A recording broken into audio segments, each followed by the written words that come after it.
Hello guys! Gagawa ako ngayon ng atsarang papaya.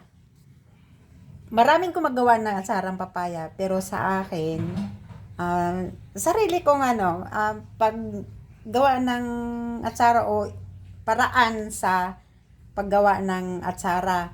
Kasi ano lang to, para na lang magtimpla. Kasi ano na yun parang nagawa na itong papaya na ginayat na, piniga ko na yan nilamas ko na yan sa asin kasi hindi pwede hindi siya sa asin para yung asin po kasi hugasan siya natin doon sa asin para magkatas. Pagkakatas nun, di ba, pigain. Basta yung paraan o paano hindi ko na sinama dito yung paano magbalat ng papaya kasi madali naman magbalat ng papaya. Tapos yung magayat, yun madali lang yun. Ang importante dito yung paano ka magtimpla ng masarap. So ito yung papaya. Ayun, mga 1 kilo yan. Tapos ito yung lahat ng gagamitin ko o ititimpla. Ito yung suka. Sa akin, 2 tasa yan. Tapos yung sugar, 1 and a half cup. Tapos may bell pepper, carrots. Itong carrots, inano ko din ito sa yung asin para gusto ko mawala din yung lasang ng carrots. Ayan, inano ko na rin yan. Pero malutong pa rin yan, hindi yan siya lumalambot. Tapos meron akong paminta, buo at saka durog. Tapos bawang, kunting asin. Kaya ako maglagay ng kunting asin pang balance doon sa tamis. Tapos sibuyas at saka luya. Ngayon, gagawa ako ng kanyang sauce.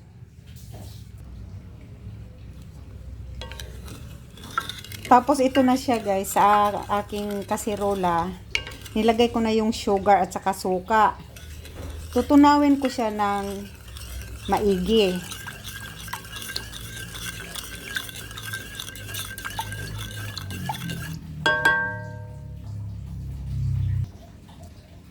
Ito yung kunting asin, ilagay ko na.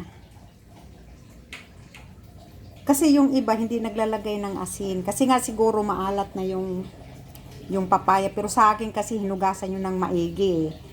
So naglagay ako ng kunti lang yung asin na nilagay ko kasi nga pang balance doon sa matamis. So ngayon, tunawin ko yung sugar at saka yung asin.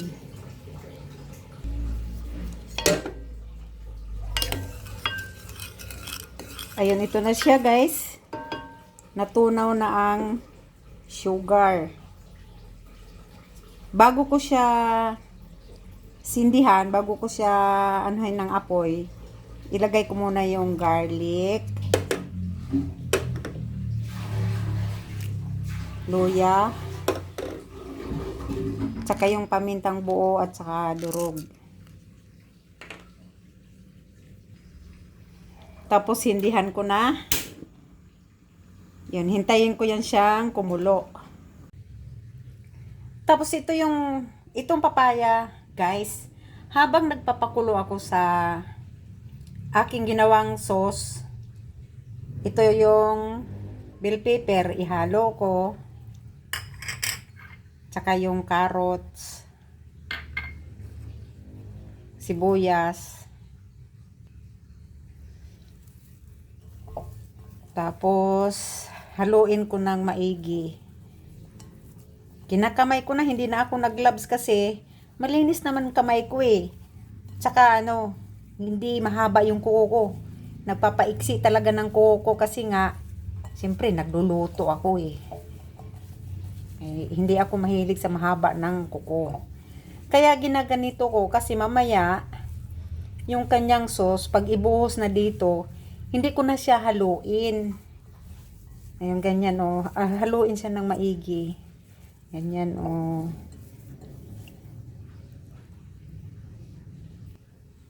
So ayan na siya guys halong-halo na.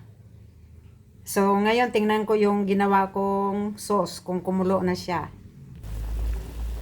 Ayun, ito na siya guys. Kulong-kulo na siya. Ayun kulong-kulo na talaga. Ayun, para maluto kasi yung garlic at saka yung ginger. So ngayon, dahil kumulo na, papatayin ko muna yung apoy. Ayan.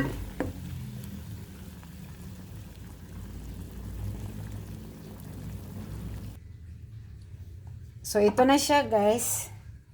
Ayun, ibuhos ko na yung kanyang sauce. Ayan. Umusok-usok pa. So ito na siya, guys. Halong-halo na yan. Nahalo ko na ng maigi. Ayan, masarap na yan. Tapos ilagay ko na siya sa bote. Ito na siya. Ayan, pwede ko na ilagay sa ref kasi malamig na. Thank you for watching. Bye!